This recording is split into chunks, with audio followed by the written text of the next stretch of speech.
माझं नाव अजय आहे.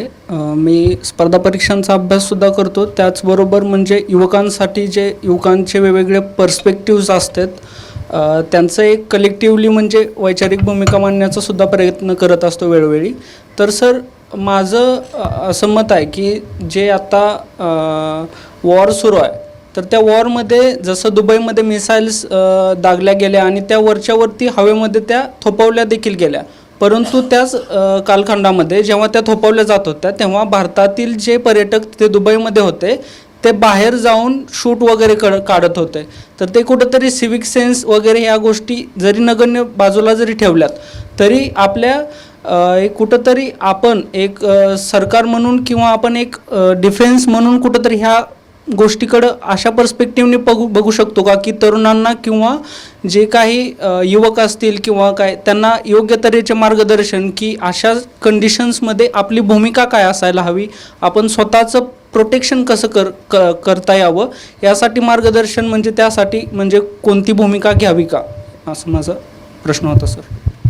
बघा, तुम्ही अगदी बरोबर म्हटलं. आणि सावरकरांनी पण तेव्हा म्हटलं होतं की देशसेवा नुसती गणवेशातनं होत नाही. म्हणजे I think all of us are soldiers. फक्त एक सैनिक असतो soldier, he is there on the border, but I think all of us, आपण जिथे इथे सगळे बसलेलो आहोत, तर we are all soldier citizens म्हणावं. आपली तेवढीच जिम्मेदारी आहे देशाच्या प्रती. आपल्या कार्यक्षेत्रात चांगलं काम करून चांगलं आचरण, देश सर्वोपरीची भावना, तुम्ही जसं म्हणाला रिस्पॉन्सिबल सिटिझन्स, सोशल मीडियावर तुम्ही काय करता, सायबर जागरूकता, civic sense. So this is what I think each one of us need to do. आणि म्हणून युवांमध्ये अवेअरनेस, सोशल मीडियाचे जेवढे किंवा बाकी टेक्नॉलॉजीचे जेवढे त्याचे फायदे आहेत, तर त्यांना त्याचे पिटफॉल्स काय आहेत त्याच्याबद्दल माहिती देणं शाळेत, कॉलेजेसमध्ये, हे फार गरजेचं आहे.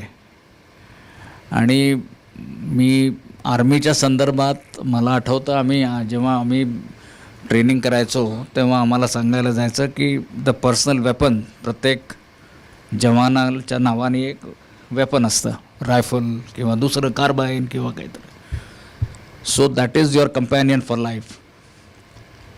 And you are expected to know that weapon, त्याचं ऑपरेशन, त्याला कसं हे करायचं, रिपेअर करायचं backwards. Some of it is deliberate, some of it is इनॲडव्हान्टेड.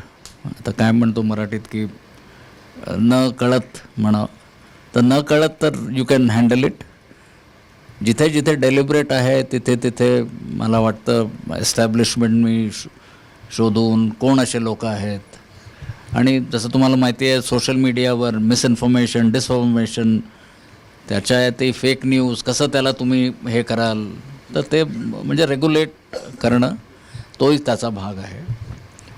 आणि माझं हेही मत आहे की आपल्या सैन्य दलांनी पण they have to become better at dealing with social media and this medium. तर ते आता हळू शिकतो आहे, म्हणजे हळू पण चालणार नाही. You have to learn fast and you have to do it yesterday. It is that important.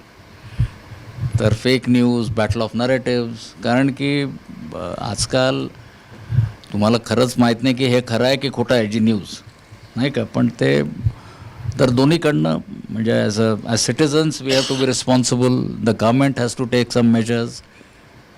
As the military we have to be more agile, more fleet footed.